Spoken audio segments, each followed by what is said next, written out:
স্বাৰ্থ জুবিন গাৰ্গক স্থিতিক সমৰ্থন জনাইছে শিল্পী অংগৰাগ পাপন মহন্তই জুবিন গাৰ্গক বিজেপি বিধায়ক শিলাদিত্য দেৱৰ সমালোচনা সন্দৰ্ভত পাপনে কয় যে শিল্পীৰ স্বাধীনতাক খৰ্ব হোৱাটো উচিত নহয় নাগৰিক সংশোধনী বিধেয়কৰ তীব্ৰ বিৰোধিতা কৰি জাতিৰ সংকটত সকলোৱে এটা মতত উপনীত হ'ব লাগে বুলি মন্তব্য কৰে পাপনে প্ৰত্যেক অসমীয়াৰ এইটো একেটাই মত আৰু ইয়াত বেলেগ এটা মত হোৱাৰতো একো প্ৰশ্ন উঠাই নাই গতিকে একে মততে আছে আমি চবেই আই থিংক গতিকে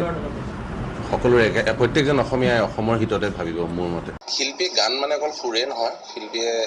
এখন সমাজৰ এটা মেছেজো এক্ৰছ কৰে এজন শিল্পী পেইণ্টিং হওক যি হওক আমি মেছেজ গতিকে শিল্পীৰ ফ্ৰীডমটো থাকিবই ক'বলৈ তাত একো হ'ব নালাগে মোৰ মতে প্ৰশ্ন উঠিব নালাগে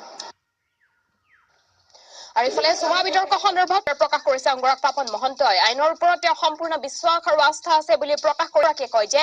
আইনে সঠিক বাটেৰে যাব অতি শীঘ্ৰেই তেওঁ অসমৰ দৰ্শকৰ মাজলৈ ঘূৰি আহিব বুলি প্ৰকাশ কৰে অংগৰাগ পাপন মহন্তই সম্প্ৰতি বলিউডৰ কেইবাখনো নতুন ছবিৰ কামত ব্যস্ত আছে অংগৰাগ পাপন দত্তৰ জীৱনৰ আধাৰত নিৰ্মিত ছবি সঞ্জু বাবাত শুনিবলৈ পোৱা যাব পাপনৰ গান শ্বাহৰুখ খানৰ নতুন ছবি জিৰোৰ লগতে পেইণ্টিঙৰ কামত ব্যস্ত আছে যদি চাচে মই তাত একো মাত দিবলৈ নাথাকে মই আইনক বিশ্বাস কৰোঁ মই জানো সময়ত মানুহ গম পাইনে বস্তু ভালকে থাকে মই বিশ্বাস কৰোঁ তাৰ ওপৰত মই বিশেষ এটা মই পেইণ্টিং কৰা আৰম্ভ কৰিছোঁ স্কুলত আগতে পেইণ্টিং কৰিছিলোঁ মোৰ সময় পালোঁ সুযোগ পালোঁ ভগৱানে কিবা এটা ভালেই কৰে গতিকে বৰ ধুনীয়া পেইণ্টিং কৰি আছোঁ শ্বাহৰুখ খানৰ চিনেমা গানটো নাজানো কিন্তু ৰিচেণ্টলি সঞ্জু বাবাত নেক্সট মুভিখনত এটা গীত আছে সঞ্জু যোনটো সঞ্জয় দত্ত বায়'পিক 2 বছৰ হ'ল মই প্ৰগ্ৰেম নকৰা 2 বছৰ হ'ল যোৱা বছৰ কৰা নাই মই আশা কৰোঁ সোনকালে উঠিম